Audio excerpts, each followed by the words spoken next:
Éxodo capítulo 6. La última vez que estuvimos aquí juntos vimos a Moisés, cómo había ido con los ancianos de Israel, porque Dios lo había enviado a los ancianos de Israel para que les dijera el plan que Dios tenía para liberarlos, para sacarlos de Egipto.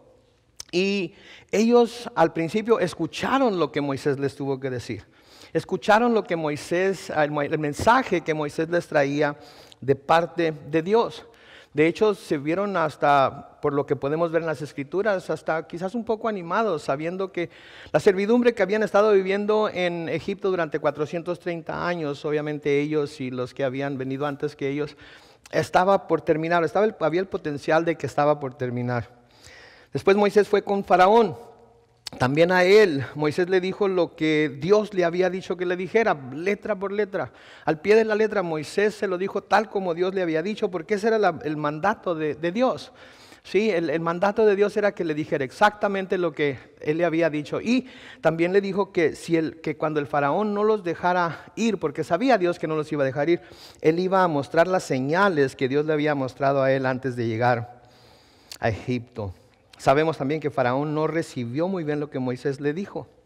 De hecho, acusó a los israelitas de tener demasiado tiempo en las manos, de no estar lo suficientemente ocupados. Tanto así que tenían el tiempo para pensar en querer salir de Egipto para ir a adorar al Dios de sus padres, ¿verdad? Para Faraón, el hecho de que ellos pidieran ese permiso para irse 3 días de camino a adorar a Dios significaba que los israelitas tenían demasiado tiempo libre. ¿Y qué hace para contrarrestar esos deseos? Manda a los capataces de los israelitas a que ya no les dieran más paja para hacer los ladrillos que tenían que hacer. Les dijo, déjenlos que ellos recojan paja en donde puedan. Pero aun cuando ya no se les va a dar paja y ellos mismos tengan que recoger esa paja, no quiero que les bajen la cuota de ladrillos que tienen que hacer. Lo que era difícil, porque ahora el tiempo que ellos hubieran estado usando para hacer ladrillos, iban a tener que usar parte de ese tiempo para ir a recoger la paja. Entonces ellos empezaron a quejarse, ¿cómo quieres que tus siervos sigan haciendo la cantidad de ladrillos que estaban haciendo cuando no nos estás dando la paja que necesitamos y nosotros mismos tenemos que ir a recogerla? Hablamos acerca de cómo Satanás siempre quiere ocuparnos de alguna manera para que no le dediquemos a Dios el tiempo que nosotros sabemos claramente que le deberíamos de dedicar. La Biblia nos dice que nosotros somos de Dios y Dios es nuestro. Y si nosotros somos de Dios, entonces todo lo que somos, todo nuestro tiempo, nuestro talento, nuestro tesoro es de Él.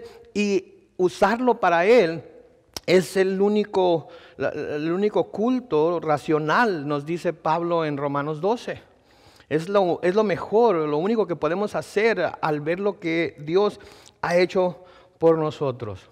Entonces, Faraón trata de impedir que los israelitas vayan a adorar a Dios y les da trabajo extra para que no tengan el tiempo de hacerlo. Ahora, cuando sucede esto, los israelitas inmediatamente van y se quejan con Moisés. Van y le dicen, ¿qué nos estás haciendo? ¿Por qué nos haces odiosos ante los ojos de Faraón? ¿Qué te hemos hecho nosotros para que hagas eso? ¿Por qué estás haciendo estas cosas que en lugar de ayudarnos, como dijiste que iba a suceder, nos está haciendo más daño? O sea, a veces las cosas que Dios nos pide que hagamos nos va a traer cierto grado de dificultad, cierto grado de dolor inclusive, porque van en contra de nuestra naturaleza, de lo que a nosotros nos gusta. A nosotros nos gusta la comodidad, a nosotros nos gustan las cosas fáciles, a nosotros nos gusta la paz, ¿verdad? Todo ello. Y cuando Dios nos pide que hagamos algo y el hacer eso significa que va a haber cierto disturbio en nuestras vidas, eso nos causa a veces temor, nos causa dolor y nos causa cierta inconformidad y tenemos que ir a quejarnos con alguien. En este caso los israelitas fueron a quejarse con Moisés. Y Moisés, siendo nuevo en esto de liderar a un grupo de personas, a un pueblo entero, y a enseñarles a hacer lo que Dios le estaba enseñando a él, era nuevo. Entonces cuando ellos se quejan con él, ¿él qué hace? Él va y se queja con Dios, ¿verdad? Es un efecto de dominó. El pueblo se queja con el líder se queja con Dios y tenemos que encontrar a alguien culpable de lo que nos está pasando. Tenemos que encontrar a alguien a quien responsabilizar de lo que nos está pasando, porque cuando encontremos a esa persona que es responsable de lo que nos está pasando, sentimos que quizás eso nos va a ayudar a nosotros a no tener que sufrir tanto, porque entonces ya la responsabilidad pasa de nosotros a ellos. Ahí al final del capítulo 5 de Éxodo, en Éxodo 5, versículos 22 y 23, leemos: entonces Moisés se dirigió al Señor y le dijo: Señor, ¿por qué afliges a este pueblo? Noten lo que está haciendo aquí Moisés. Está acusando a Dios de afligir al pueblo. Es Faraón el que está afligiendo al pueblo. Es Faraón el que lo está haciendo ver la vida de cuadritos. Es Faraón el que les está haciendo la vida pesada. Sin embargo, noten cómo Moisés dice: ¿por qué afliges a este pueblo? ¿Sí? Tenemos esa tendencia también de echarle la culpa a Dios cuando las cosas no salen tan bien, ¿verdad? Señor, ¿por qué me dejas pasar por esto? Señor, ¿por qué me estás haciendo pasar por esta prueba? Señor, ¿por qué me estás permitiendo que sufra esto que estoy sufriendo? Y a lo mejor no es Dios el que lo está haciendo. De hecho, no es Dios el que lo está haciendo. Quizás se lo está permitiendo por cierta razón, pero no es Dios el que lo está haciendo. Podemos ver con Job, ¿verdad? Que no fue Dios el que le causó toda tanta tragedia y tanto dolor. Fue Satanás el que lo hizo. Entonces Moisés le dice: Señor, ¿por qué afliges a este pueblo? ¿Para qué me enviaste? Ahora está dudando hasta de su llamamiento también. Está dudando de su llamado a hacer lo que Dios le había dicho que hiciera. A veces Dios nos llama a hacer ciertas cosas, vamos con toda la fuerza, con todo el deseo, con todo el anhelo de hacer lo mejor para Dios, y luego las cosas de repente no salen como nosotros pensábamos que deberían de salir, ¿verdad? Y de nuevo, la pregunta: Señor, ¿para qué me enviaste? ¿Verdad? Yo pensé que iba a llegar a enseñar a los niños y pensé que mi talento y mi habilidad era tan grande que en cuanto llegara yo y abriera la boca, los niños inmediatamente iban a quedar así, pasmados escuchándome. Y lo que pasó fue que todos andaban siendo un relajo por todos lados. No salió como yo creía. O quizás alguna vez han tratado de ministrar a jóvenes, ¿verdad? Y van con la mejor intención de enseñarles a los jóvenes las verdades de la palabra y de la bondad de Dios. Y los jóvenes están sentados y están...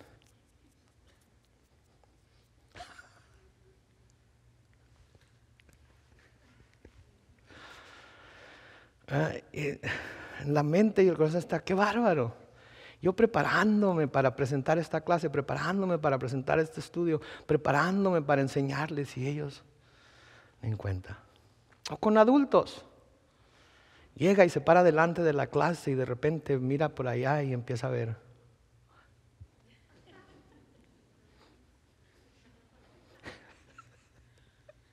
No pasa aquí, no pasa con ninguno de ustedes.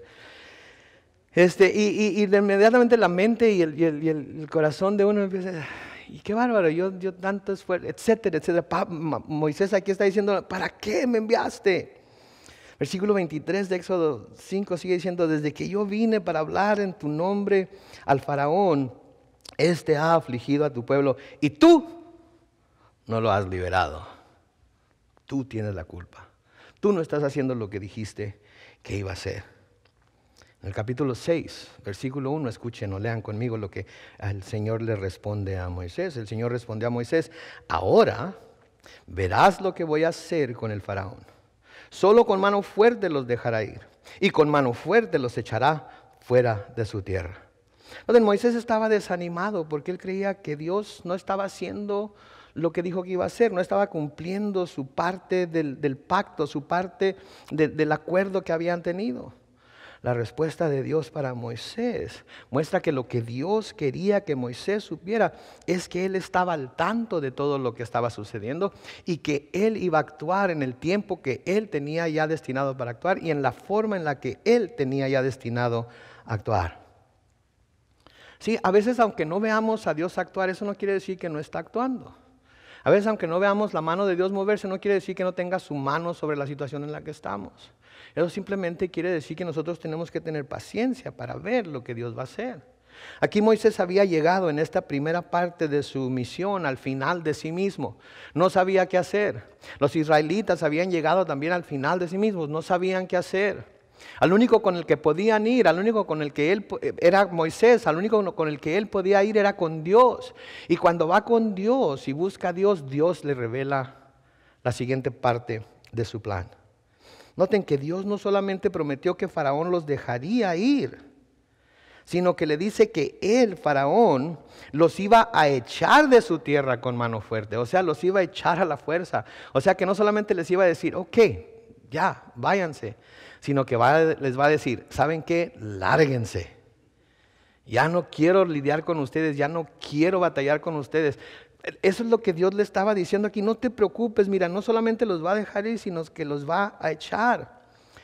Y por lo que había estado sucediendo y por lo que Moisés había estado escuchando de parte de Faraón, a él sin duda se le haría algo difícil y hasta imposible de que sucediera.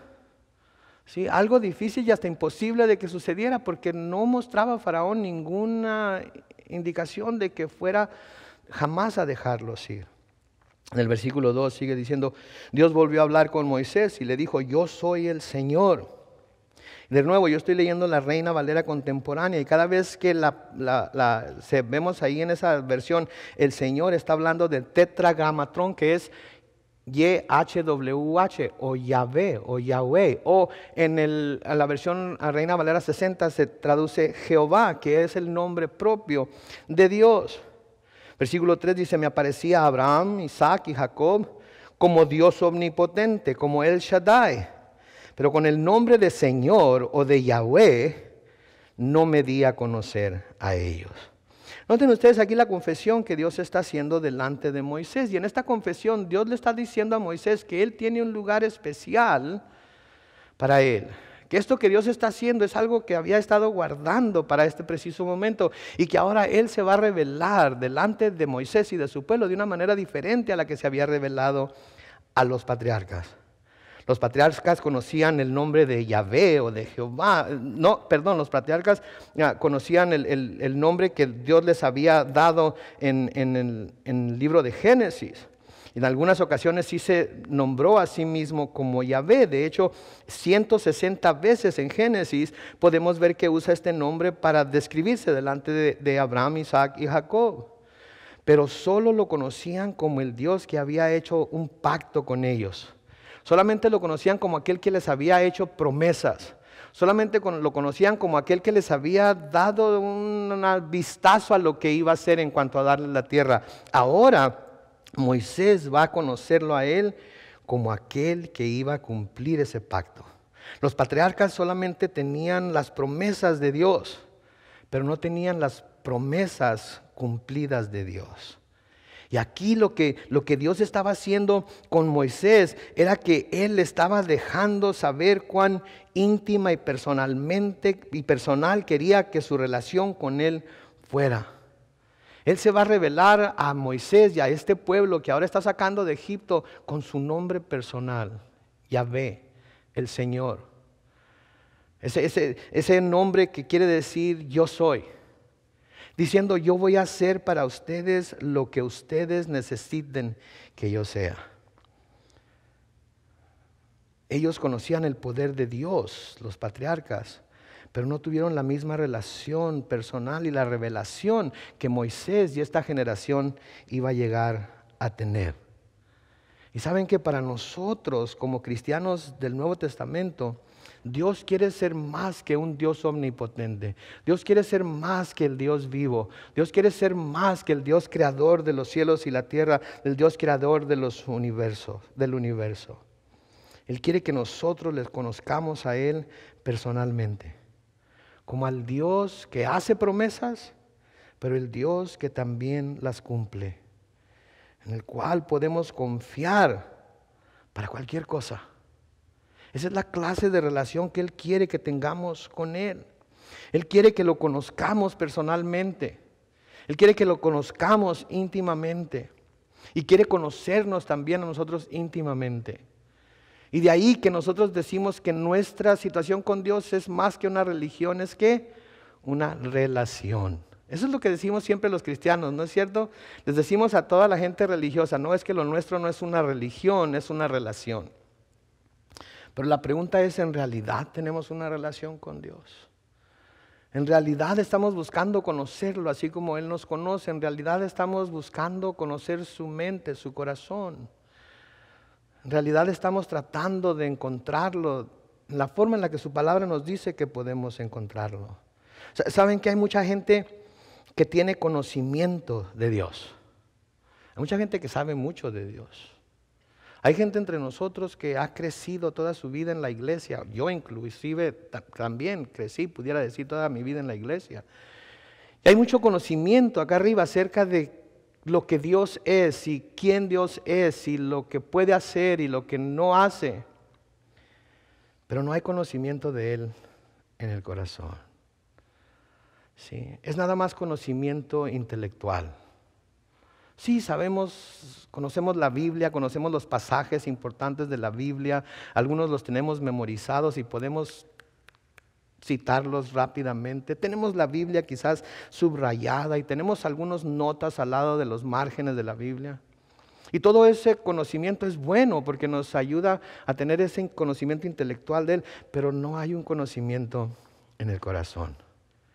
Y en realidad lo que Dios quiere es más que ese conocimiento intelectual. Es más que solamente citar versículos a diestra y a siniestra. Es más que solamente saber en qué libro, en qué capítulo y en qué verso se encuentra tal o cual grandes palabras que Jesús dijo, que los apóstoles dijeron o que Dios dijo a través de sus revelaciones. Él quiere que su palabra esté escrita en nuestro corazón y que más que poder citarla podamos vivirla. Y es solamente cuando esa palabra está escrita en nuestro corazón y la hemos entendido completamente que podemos de hecho practicarla.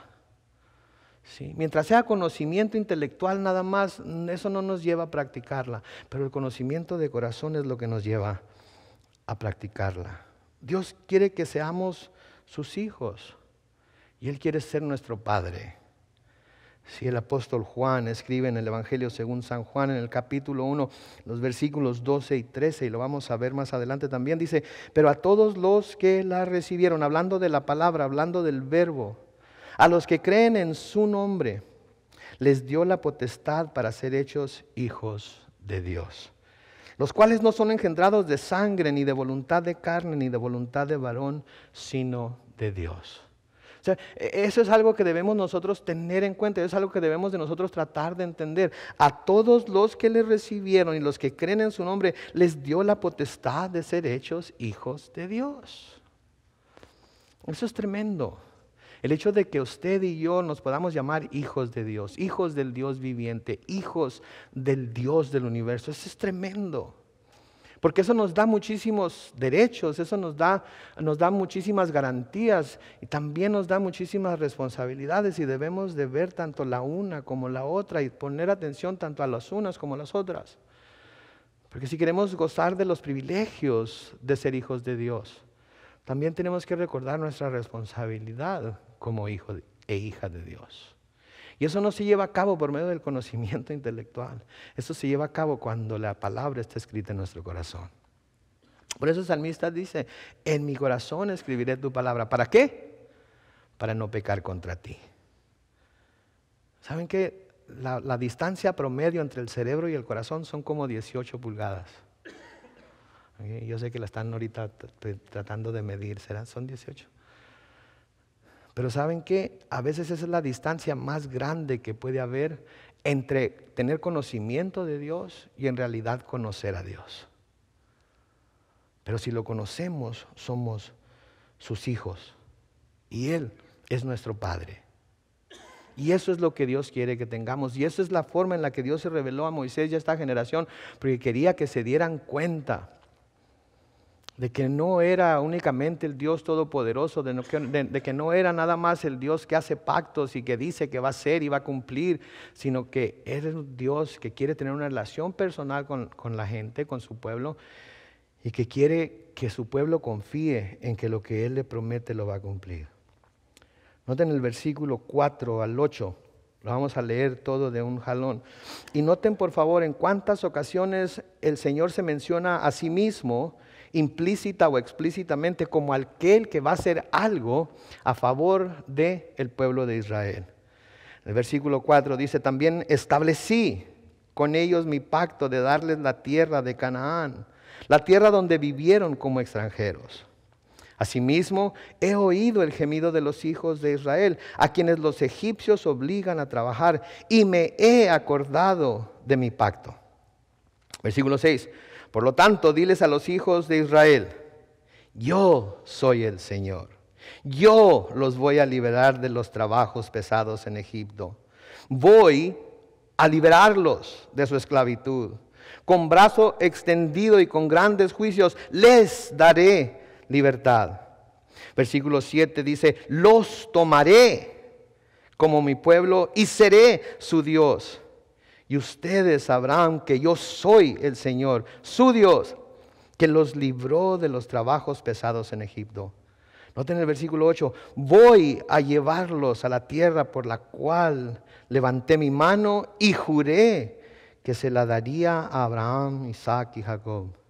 Yo les daré esa tierra en propiedad. Y termina el versículo 8 diciendo, yo soy el Señor. Noten lo que les está diciendo aquí a Moisés. Sí, aquí el Señor está afirmando a Moisés de que Él es Dios y de que todo lo que le había prometido a Abraham, Isaac y Jacob, Él iba a cumplir. No iba a haber necesidad de que Abraham, Isaac y Jacob hicieran algo, puesto que ya estaban muertos. No iba a haber necesidad de que Moisés hiciera algo especial para lograr todo ello, porque Dios iba a ser el que lo iba a cumplir. Iba a haber necesidad de que Moisés y el pueblo de Israel tuvieran fe, creyeran en lo que Dios les estaba diciendo y fueran obedientes a lo que Él les iba a decir que hicieran. Pero Él se iba a encargar de levantar la carga pesada.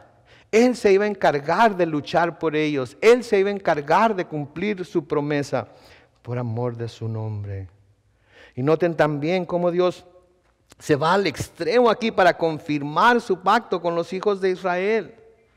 En 7 ocasiones diferentes aquí en este pasaje que acabamos de leer, Él habla acerca de que Él va a hacerlo. Él habla de que Él va a llevarlo a cabo. Y afirma y confirma que Moisés y el pueblo pueden confiar en Él.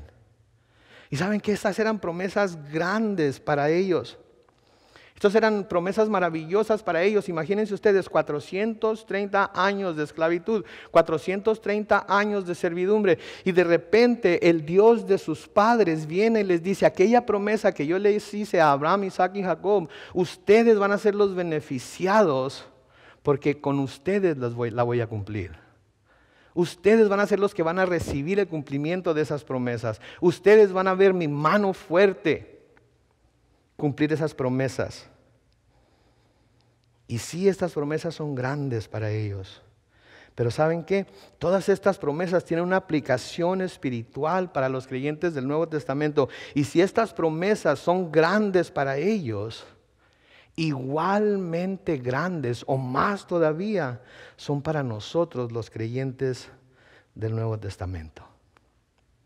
Más grandes todavía, porque a ellos les estaba hablando de algo terrenal, a ellos les estaba hablando de algo pasajero en ese momento, que después tendría un significado espiritual. A nosotros no nos está hablando de algo pasajero, de algo terrenal, a nosotros nos está hablando de algo espiritual, de algo celestial, de algo que es eterno. Y la misma promesa que les hace a ellos es la misma promesa que nosotros como creyentes del Nuevo Testamento, como creyentes en Cristo tenemos. Yo los voy a liberar. Voy a liberarlos de su esclavitud. Les daré libertad. Si esa es una promesa para todos aquellos que creen en Él por medio de Jesús. Para todos los que vienen a Dios por medio de Jesús. Él es quien nos libera del pecado, Él es quien nos libera de la tentación, Él es quien nos libera de la persecución, Él es el que nos libera del temor. Él es nuestro libertador. Él es el que nos libera de todos los males que pudiéramos nosotros tener aquí en esta tierra mientras estamos aquí en el mundo. Sí, Él nos libera de todo ello. Nos libera de la esclavitud al pecado, nos libera cuando tenemos tentación. Podemos clamar a Él y nos libera de la persecución también. Lean conmigo algunos de los pasajes que se escribieron, que nos hablan acerca de esto. Para comenzar, vamos a leer Romanos capítulo 6, los versículos 17 y 18, en donde Pablo escribe: pero gracias a Dios, que aunque ustedes eran, ¿qué dice? Esclavos del pecado, han obedecido de corazón al modelo de enseñanza que han recibido. Y una vez liberados del pecado, llegaron a ser siervos ¿de qué? De la justicia. Gracias a Dios, que aunque ustedes eran en otro tiempo esclavos del pecado, ahora han sido hechos libres. Y porque ahora son hechos libres, ahora pueden ser no esclavos, sino siervos de la justicia. ¿Qué quiere decir aquí? Que Dios nos liberó del pecado, pero no para que hiciéramos lo que nos diera nuestra regalada gana, sino para que obráramos, viviéramos y cumpliéramos ahora como siervos de la justicia. Así como ellos los va a liberar, pero no para que se fueran cada quien por su lado y hicieran lo que quisieran, sino para ir a adorar a Dios, a conocer más profundamente a Dios, a adentrarse más en el conocimiento de ese Dios que los estaba liberando. Pablo le escribe a Tito en Tito capítulo 3, comenzando con el versículo 3. Porque en otro tiempo nosotros también éramos insensatos, rebeldes, extraviados. ¿Qué dice ahí? Esclavos de los malos deseos y de diversos deleites. Vivíamos en malicia y envidia, nos aborrecían y nos aborrecíamos unos a otros. Pero, dice el versículo 4, cuando se manifestó la bondad de Dios nuestro Salvador y su amor para con los hombres, nos salvó, no por obras de justicia que nosotros hubiéramos hecho, sino por su misericordia, para el lavamiento de la regeneración y por la renovación en el Espíritu, el cual derramó en nosotros abundantemente por Jesucristo nuestro Salvador, para que al ser justificados por su gracia, viniéramos a ser herederos conforme a la esperanza de la vida eterna. ¿Serían ustedes? Y esa palabra herederos la vamos a volver a tocar en un momento. Pero Él nos liberó de esa manera antigua en la que vivíamos, nos liberó de ser insensatos, nos liberó de nuestra rebeldía, nos liberó de estar extraviados y de ser esclavos de los malos deseos y de diversos deleites, nos liberó de todo ello. Podemos decir que no al pecado, tenemos la habilidad para decir que no al pecado. Lo que tenemos que hacer es darnos cuenta de que hemos sido hechos libres en Él. Porque cuando no le decimos que no al pecado, lo único que estamos haciendo es esclavizándonos nosotros mismos de nuevo a esos malos sentimientos. Y Él no nos ha llamado a esclavitud. Él nos ha llamado a ser completamente libres. Dios, por medio de Jesucristo y el poder del Espíritu Santo, es quien nos libera de la tentación. ¿Cuántos de los que están aquí nunca son tentados por ningún mal? Ok. ¿Cuántos de los que están aquí son tentados casi diariamente a hacer algo que saben que no deben de hacer? Ok, los que no están levantando su mano son mentirosos, así es que están siendo tentados ahorita para mentir. Pero es el que nos libera de las tentaciones. Él es el que nos da la habilidad para luchar en contra de las tentaciones. De nuevo Pablo aquí escribiendo a los Corintios en 1 Corintios 10 y el versículo 13 nos dice esto: a ustedes no les ha sobrevenido ninguna tentación que no sea humana. La palabra tentación también puede traducirse prueba. Entonces a nadie le ha sobrevenido ninguna tentación o prueba que no sea, ¿qué? Humana. En otras palabras, todos los seres humanos pueden pasar por las mismas tentaciones y las mismas pruebas por las que nosotros pasamos. Pero, sigue diciendo ahí el versículo 13, Dios es, ¿qué? Fiel. Y no permitirá que ustedes sean sometidos a una prueba más allá de lo que puedan resistir, sino que junto con la prueba, ¿qué hará? Les dará la salida para que puedan sobrellevarla. Él nos libera de las pruebas. Él nos libera de las tentaciones. ¿Sí? Y no podemos decir que nosotros no tenemos la habilidad para vencer esas tentaciones o vencer esas pruebas. Porque Él no nos da más de lo que podemos soportar. Él no nos da pruebas con las cuales también no nos dé la salida. Y a veces la salida quiere decir darse la vuelta y correr. Porque más vale que digan aquí corrió que aquí pecó. ¿Ok? A veces es lo que tenemos que hacer para huir de nosotros mismos, de nuestros propios malos sentimientos, de nuestros propios deseos de hacer lo malo. A veces tenemos que darnos la vuelta y huir. Porque eso es lo que quiere decir, que nos da la salida. Sí, ahí está la tentación. Pero lo único que tengo que hacer es darme la vuelta y huir y tomar la salida más rápida. ¿Sí? Y cuando no hacemos eso, cuando decidimos no hacer eso, es cuando volvemos a caer en la tentación. Pero no es porque Dios no nos haya dado la salida, es porque nosotros decidimos no tomar esa salida. Porque esa salida puede ser, de nuevo, huir, esa salida puede ser humillarnos, esa salida puede decir, ok, tú ganas, esa salida puede decir, ok, me rindo, esa salida puede ser, ok, voy a hacer lo que tú digas, esa salida puede ser cualquiera de esas cosas y más. Y cuando decidimos no tomar esas salidas por orgullo, por soberbia, porque nosotros queremos ser los que siempre ganen o estemos bien, entonces es cuando volvemos a caer. Pero Él nos da la salida. Pedro nos escribe en 2 de Pedro en el capítulo 2 y el versículo 9, se los voy a leer. El Señor sabe liberar de la tentación a los piadosos. El Señor sabe liberar de la tentación a los piadosos.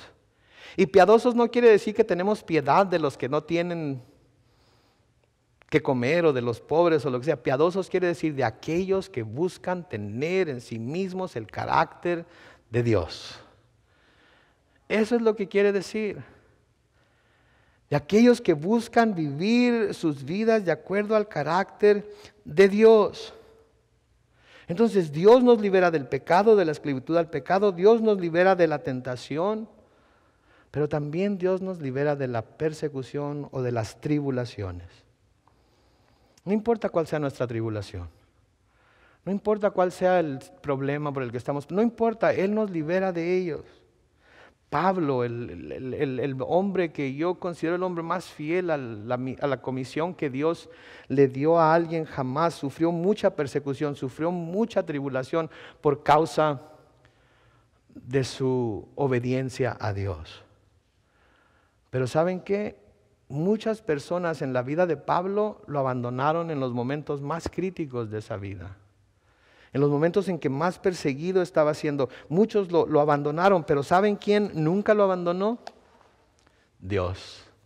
Dios nunca lo abandonó. Dios siempre estuvo con él. De hecho, lean conmigo aquí en 2 de Timoteo, en el capítulo 4, los versículos 16 al 18, dice, en mi primera defensa, noten lo que dice ahí, nadie estuvo a mi lado. Todos me desampararon. Y luego noten el corazón de Pablo, espero que no les sea tomado en cuenta. ¿Sí ven lo que está diciendo Pablo aquí? Yo he sufrido muchas tribulaciones, he sufrido muchas persecuciones, he sido acusado de muchas cosas, inclusive ahorita estoy en la cárcel. Y la primera vez que tuve que ir a defenderme, nadie estuvo a mi lado. Todos los que decían ser mis amigos, todos los que decían todos los que decían que estaban conmigo ahí al pie del cañón, pasara lo que pasara, sucediera lo que sucediera, todos me desampararon. Pero espero que no les sea tomado en cuenta. ¿Se fijan el corazón de Pablo? Ese debe ser nuestro corazón también. A veces decimos, y nosotros no deseamos que no les sea tomado en cuenta, nosotros decimos, pero Dios te lo va a pagar. Con la misma medida que me has pagado tú, con la misma moneda que me has pagado tú, Dios te lo va a pagar a ti, Dios te lo va a devolver y con creces. Ese es nuestro corazón, ¿verdad? Pero miren el corazón de Pablo. Espero que no les sea tomado en cuenta. Versículo 17 de 2 de Timoteo 4 dice, pero el Señor sí estuvo a mi lado y me dio fuerzas para que por mí se cumpliera la predicación y a todas las naciones y la oyeran. Así fui librado de la boca del león. Y el Señor, noten lo que dice ahí en el versículo 18, y el Señor me librará de toda obra mala y me preservará para su reino celestial. A Él sea la gloria por los siglos de los siglos, y todos los hijos de Dios decimos, amén. Es lo mismo con nosotros. Sí, nos pueden dejar, sí, nos pueden desamparar, sí. Los que dijeron que iban a estar ahí firmes con nosotros en un momento dado pueden darse la vuelta e irse y dejarnos en el peor momento posible para nosotros. Pero ¿saben quién va a estar ahí firme al pie del cañón, nunca dejándonos, nunca desamparándonos? Nuestro Dios. Porque Él es el que nos libera de la esclavitud al pecado. Él es el que nos libera de la tentación. Él es el que nos libera de la persecución y de las tribulaciones. Y luego noten lo que les dice: los tomaré como mi pueblo. Los tomaré como mi pueblo, hablando de los israelitas. Ellos son el pueblo escogido de Dios. No hay duda de ello, lo vemos a través de las Escrituras. ¿Sí? Ellos son el pueblo escogido de Dios. Pero por medio de nuestra fe en Jesucristo, nosotros hemos sido adoptados a pasar a ser parte de ese pueblo, a pasar a ser parte de la familia de Dios. Una vez más, Juan 1 y el versículo 12 dice: pero a todos los que le recibieron, a los que creen en su nombre, les dio la potestad para ser hechos hijos de Dios. Lo que quiere decir ahí con les dio la potestad, quiere decir les dio el poder para poder ser. Les dio el poder para poder ser, les dio el poder para poder llamarse. Yo con toda confianza me puedo llamar el Hijo de Dios porque yo lo he recibido, porque yo he creído en Él. Y si usted ha creído en Él, si usted lo ha recibido, usted con toda confianza tiene todo el poder de Dios respaldándolo para decir: yo soy hijo o hija de Dios. De nuevo, tremendo lo que Dios nos dice aquí. Tremendo lo que Dios está mostrando de su carácter a través del pueblo de Israel y lo que viene y confirma en el Nuevo Testamento aquellos que hemos creído en Él. En Romanos capítulo 8, los versículos 14 al 17, Pablo escribe: porque los hijos de Dios son todos aquellos que son guiados por el Espíritu de Dios. Noten, pues ustedes no han recibido un espíritu que los esclavice nuevamente al miedo, sino que han recibido el espíritu de adopción por el cual clamamos: Abba, Padre. Y el Espíritu mismo da testimonio a nuestro espíritu de que somos hijos de Dios. Y si somos hijos, somos también herederos, herederos de Dios y coherederos con Cristo. Si es que padecemos juntamente con Él, para que juntamente con Él seamos, ¿qué? Glorificados. ¿Qué va a heredar Jesucristo? Cuando todo se ha hecho, ¿qué va a heredar Jesucristo? Lo va a heredar todo. Todo fue hecho por Él y para Él. Y cuando aquí se nos dice que nosotros como hijos de Dios somos coherederos con Cristo, quiere decir que lo mismo que Cristo va a heredar, lo vamos a heredar nosotros. Échese ese trompo a la uña.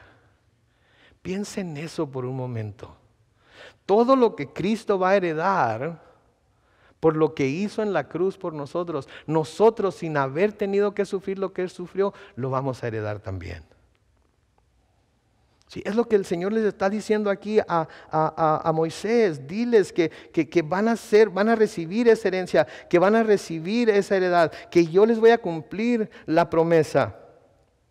Diles que yo quiero que sean mi pueblo. Diles que yo quiero que sean míos. Yo quiero que me pertenezcan a mí. Yo quiero que pasen la eternidad conmigo. Diles que quiero conocerlos íntimamente, más que lo que me conocieron sus padres, aquellos que tan alta estima tienen. Quiero que me conozcan ellos todavía mejor de lo que ellos me conocieron a mí. Segunda de Corintios, capítulo 16. La segunda parte del versículo 16 dice: ustedes son el templo del Dios viviente. Ya Dios lo ha dicho: habitaré y andaré entre ellos, y yo seré su Dios, y ellos serán mi pueblo. Eso fue lo que les dijo en el Antiguo Testamento, pero aquí Pablo lo está escribiendo a los cristianos en Corinto. Así es que a través de las escrituras de Pablo, esta promesa llega a nosotros también. Él es nuestro Dios. Y nosotros somos su pueblo. Y noten que Él quiere ser nuestro Dios.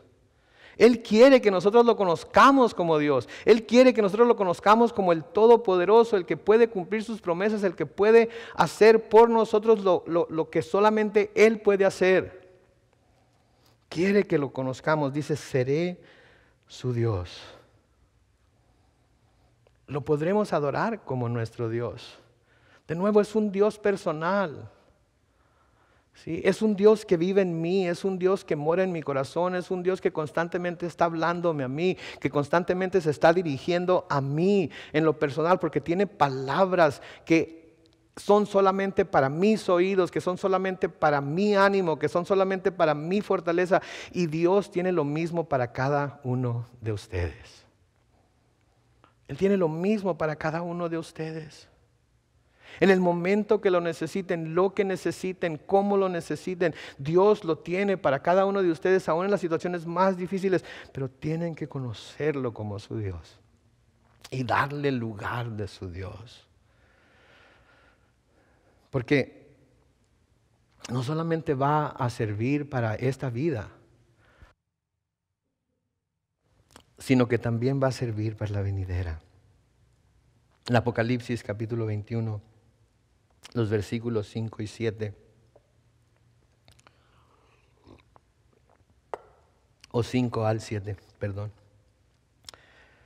Juan escribe, el que estaba sentado en el trono dijo, mira, yo hago nuevas todas las cosas. Y me dijo, escribe, porque estas palabras son fieles y verdaderas. También me dijo, ya está hecho. Yo soy el alfa y la omega, el principio y el fin. El que tenga sed, yo le daré a beber gratuitamente de la fuente del agua de la vida. El que salga vencedor, heredará todas las cosas. Y yo seré su Dios y él será mi hijo. Noten como cristianos el gran privilegio que tenemos de caminar aquí en la tierra como hijos de Dios, con Él como nuestro Padre. Pero en el futuro, cuando lleguemos a su presencia en el cielo, entonces se va a confirmar físicamente, literalmente. Los que hayamos vencido, los que nos hayamos quedado siguiéndole a Él, buscándole a Él, que salga vencedor, heredará todas las cosas. Y yo seré su Dios y Él será mi hijo. Y luego les promete, voy a llevarlos a la tierra. Y yo les daré esa tierra en propiedad. O Reina Valera 60 dice, en heredad. Para ellos la tierra, valga la redundancia, era una tierra terrenal.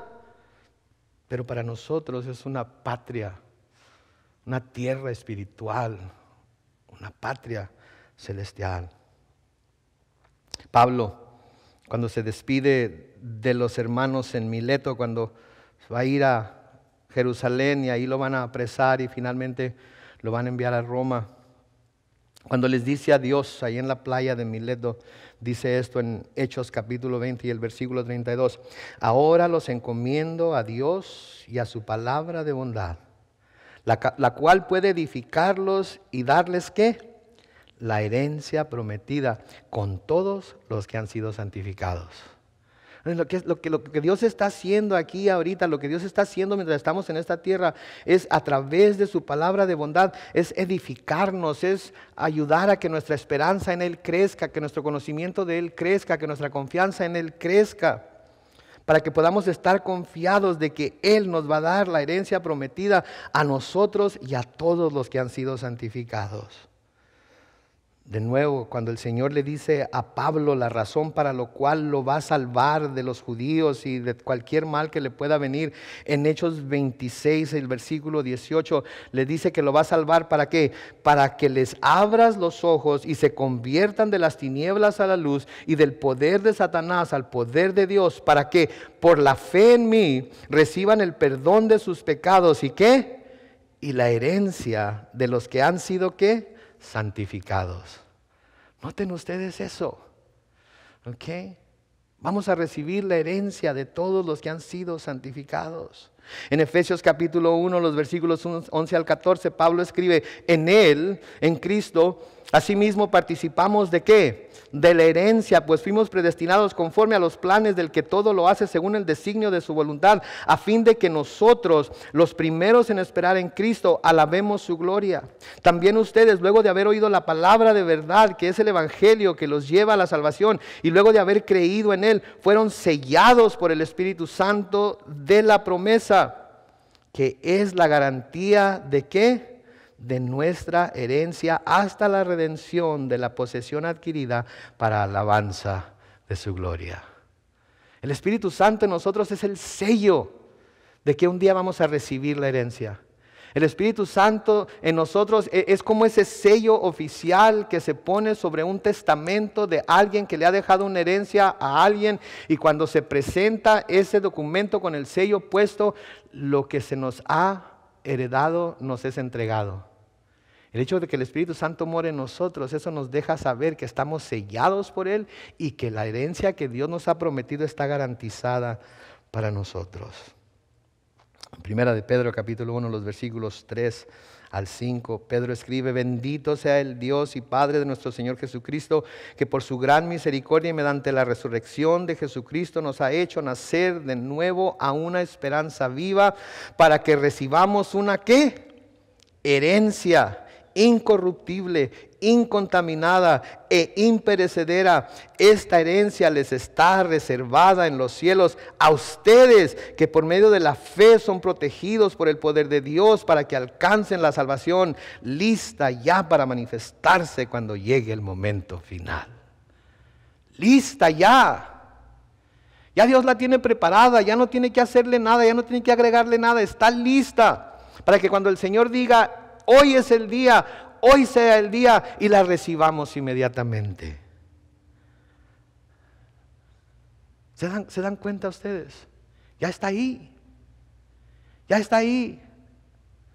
Es como para los niños ver los regalos abajo del arbolito de Navidad. Ya están ahí. ¿Qué falta nada más? Que llegue el día. ¿Y qué hacen cuando llegue el día? Se levantan temprano, ¿verdad? Si son de los que lo hacen el 25 en la mañana, o se acuestan hasta bien tarde, si son los que los abren el 24 en la noche. Los que los abren el 25 se pudieron haber acostado a las 2, 3 de la mañana, pero a las 6, ¡pum!, ahí están parados enfrente del árbol. Y los que lo hacen el 24 en la noche están cayéndose de sueño, están cayéndose de dormidos, pero saben que ya van a ser las 12, que falta poco, y se mantienen alerta, se mantienen vivos, se mantienen listos. Esa es la actitud que nosotros también debemos de tener. En cualquier momento esto puede pasar. En cualquier momento esto puede venir. Y por eso es importante que nosotros como creyentes neotestamentarios sepamos esto.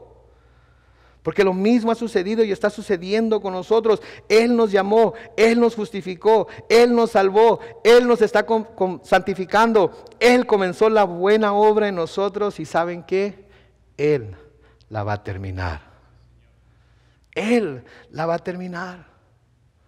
Pablo escribe en Filipenses 1:6: estoy persuadido de que el que comenzó en ustedes la buena obra la perfeccionará hasta el día de Jesucristo. Nos está perfeccionando continuamente, nos está ayudando a que seamos mejores, a que seamos más, a que reflejemos su gloria. Entonces, al tener estas promesas, ¿qué debemos hacer? ¿Cómo debemos comportarnos? ¿Cuál debe ser nuestra manera de vivir, nuestra manera de hacer las cosas? ¿Qué debe de haber en nuestro corazón? Mientras esto llega, saben que no podemos cansarnos de hacer el bien. Tenemos que seguir adelante haciendo lo bueno, tenemos que seguir adelante haciendo lo que place a nuestro Dios, tenemos que seguir adelante haciendo lo que complace a nuestro Salvador. Por eso Pablo les escribe a los Gálatas en Gálatas 6:9: no nos cansemos pues de hacer el bien. ¿Por qué? Porque a su tiempo cosecharemos, ¿sí qué? Si no nos desanimamos. ¿Hay alguien que esté desanimado aquí hoy? Por favor, no se desanime, no pierda la esperanza. Anímese al saber que Dios es el Dios que hace promesas, pero que Dios es el Dios que cumple las promesas también. Que Dios sí es un Dios que está en lo alto, que es sublime, que es santo, que es perfecto, que es justo, pero que por medio de su Hijo Jesucristo ha venido a abrir un camino para que nosotros nos podamos acercar hasta su mismo trono de gracia para recibir el oportuno socorro. No pierda el ánimo, no se desanime, no se canse de hacer el bien, no se canse de seguirlo. Pedro nos dice en 1 de Pedro 1, versículos 13 al 16, por lo tanto, preparen su mente para la acción. Me encanta eso. Preparen su mente para la acción. No estén ahí todos atolondrados ahí, todos flojos, como que no está. No, preparen su mente para la acción. Estén atentos y pongan toda su esperanza en la gracia que recibirán cuando Jesucristo sea manifestado. Pórtense como hijos obedientes y no sigan los dictados de sus anteriores malos deseos, de cuando vivían en ignorancia. Al contrario, vivan una vida completamente santa, porque santo es aquel que los ha llamado. Escrito está, sean santos porque yo soy santo. Ahora no quiere decir que vamos a andar con las manos así, por donde quiera que vamos, o nos vamos a poner una sotana y vamos a tener las manos así extendidas todo el tiempo. Nada de eso. Quiere decir que vamos a vivir una vida separada para Dios. Quiere decir que vamos a estar en el mundo, pero no vamos a ser del mundo. Quiere decir que vamos a dejar que nuestra luz brille delante de los hombres por medio de nuestras buenas obras, para que al ver esas obras ellos puedan glorificar a nuestro Padre que está en los cielos. Preparen su mente para la acción. Estén atentos. Pongan toda su esperanza en la gracia que recibirán cuando Jesucristo sea manifestado. Piensen en las cosas de arriba, no en las cosas de la tierra. Vivan una vida completamente santa. De nuevo, Juan, alguien que el Señor le reveló tantas cosas tan maravillosas en esa visión que tuvo a través del Apocalipsis. El Señor Jesucristo le dice en Apocalipsis 3, los versículos 11 al 13. Me encantan las primeras 3 palabras. Ya pronto vengo. Y si en aquel tiempo era ya pronto, ¿qué tan cerca estará ese pronto hoy? Ya pronto vengo. Lo que tienes, no lo sueltes y nadie te quitará tu corona. Por favor, lean eso. Que se les grabe. Lo que tienes, no lo sueltes. Aférrate a ello. Aférrate a lo que crees. Aférrate a lo que esperas. Aférrate a lo que se te ha dicho. Y si haces eso, nadie quitará tu corona. Versículo 12 dice, al que salga vencedor lo convertiré en columna del templo de mi Dios y nunca más saldrá de ahí. Sobre él escribiré el nombre de mi Dios y el de su ciudad, es decir, de la nueva Jerusalén, de donde que desciende del cielo de mi Dios, y también mi nuevo nombre. Y luego el versículo 13 dice, el que tenga oídos, que oiga lo que el Espíritu dice a las iglesias. Y yo les digo hoy, el que tenga oídos esta noche aquí en Calvary Chapel San Diego en español, oiga lo que el Espíritu le está diciendo a su iglesia. Que son ustedes, que soy yo. Presten atención a lo que el Espíritu les está diciendo esta noche. Porque el mismo Dios que se le apareció a Moisés, el mismo Dios que le hizo esas promesas, el mismo Dios que conforme avance nuestro estudio vamos a ver cumplir sus promesas, es el mismo Dios que nos ha hecho promesas a nosotros. Y ese mismo Dios las va a cumplir. Porque Él no puede mentir. Él no es mentiroso. Él no puede negarse a sí mismo. Él es quien dijo ser y lo será por toda la eternidad. Y nosotros seremos lo que Él nos ha dicho que vamos a hacer también por toda la eternidad con Él.